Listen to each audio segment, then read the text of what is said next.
Teknomos rule of thumb offers a simplified mathematical formulation for estimating optimal service capacity required to manage queues efficiently in shared-use environments. The study evaluates elevator demand during peak hours in high-rise residences and explores cost-effective strategies to reduce queuing without physical expansion. It proposes practical time-based and demand segmentation approaches. The effectiveness of these strategies is assessed through sensitivity analysis to optimize service performance and enhance resident satisfaction.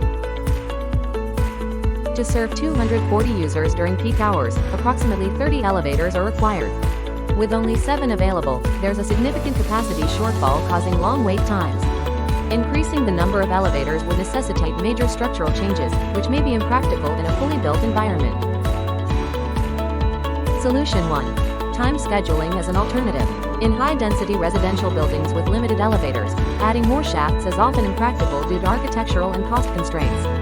Instead, behavioral and operational solutions, such as time scheduling, can effectively manage elevator congestion during peak hours. Implementation strategies. Divide the 240 users across a longer peak period or promote staggered departure times. By extending the service window to 34 minutes, the current 7 elevators can accommodate the peak load without structural changes. Implementation may include elevator access by floor group, gentle reminders and building-wide announcements, elevator allocation signs by time window. Soft zoning may either be any of the following: no elevator assignment, minimal intervention, in which all elevators remain accessible to all users, or soft zoning, time-windowed floor groups, in which users are encouraged to use elevators based on assigned time blocks by floor group, but not restricted to specific elevators. Hard zoning may use elevator assignment by user type or floor, in which specific elevators are assigned to specific floor ranges or resident groups. This requires programming the elevator system. Solution 2.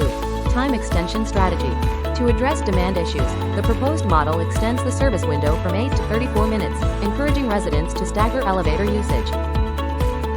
Implementation strategies may include staggered usage communication, floor group scheduling, visual signage and elevator allocation, and gentle behavioral nudges.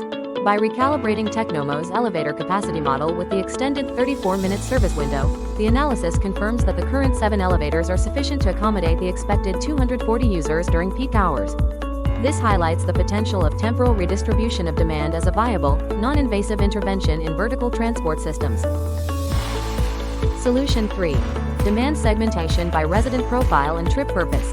An effective strategy for managing elevator use in high-rise buildings includes segmenting residents based on their routines and needs. Implementation strategies includes considerations for trip purpose and schedule flexibility. This results in 3 groups, each with a distinct time window to use the elevators. Group A, priority users; Group B, flexible users; and Group C, optional users. Operational implementation may consider any of the following approaches: RFID card or app-based scheduling, floor group assignment, building-wide communication, and educational campaigns. Demand segmentation reduces bottlenecks by aligning user demand with the availability of elevators in a structured way.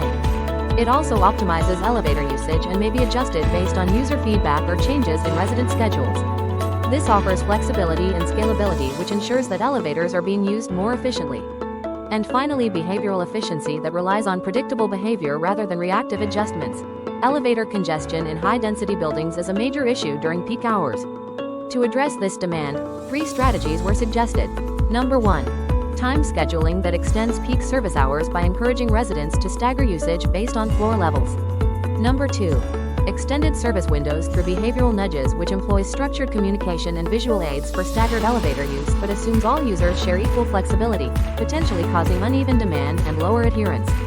And number 3. Demand segmentation by trip purpose, which classifies users into 3 urgency groups: priority, flexible, and optional, to enable tiered scheduling that meets user needs. A comparative analysis of 3 strategies for managing elevator demand shows that demand segmentation provides the most balanced solution. While scenarios 1 and 2 focus on time management, they neglect behavioral and spatial factors. Scenario 3 uses predictive modeling and low-cost digital technologies to enhance elevator efficiency without major modifications, effectively serving 240 users with 7 elevators. In conclusion, the demand segmentation strategy is data-driven and user-centered, improving service distribution and minimizing congestion, making it the most viable option when infrastructural changes are not feasible.